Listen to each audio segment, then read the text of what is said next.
Sometimes the only real way we understand the power of positive speech is by thinking about and considering the impact upon us of negative speech. Many years ago, I was at a leadership retreat with a group of successful business people. One of them confessed that during his MBA, a professor had scorchingly said to him, "You will never amount to anything."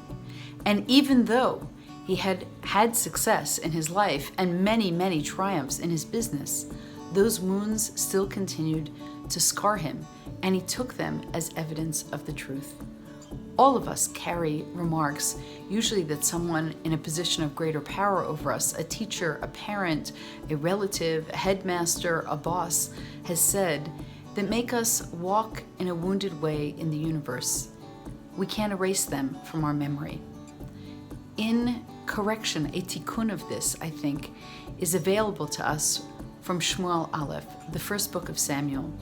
As Samuel is becoming a young and successful prophet, it says in the 3rd chapter, verse 19, Va Hashem haya imo, God was with him, v'lo hipil mikol devarav arza.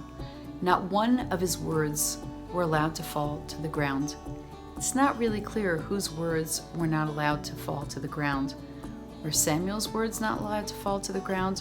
Or perhaps it was God's words who were not allowed to fall to the ground. But the image of words falling to the ground, being cast away or discarded, as opposed to being lovingly upheld, really show us the power of positive speech. When you can hold someone else's words, nourish them, cherish them, treasure them, pay attention to them, you uplift a person's total being.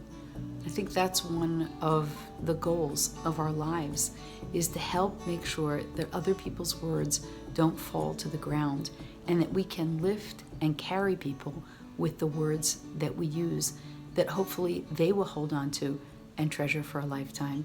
This is Erica Brown, speaking to you from Washington, D.C., where I direct the Mayberg Center for Jewish Education and Leadership.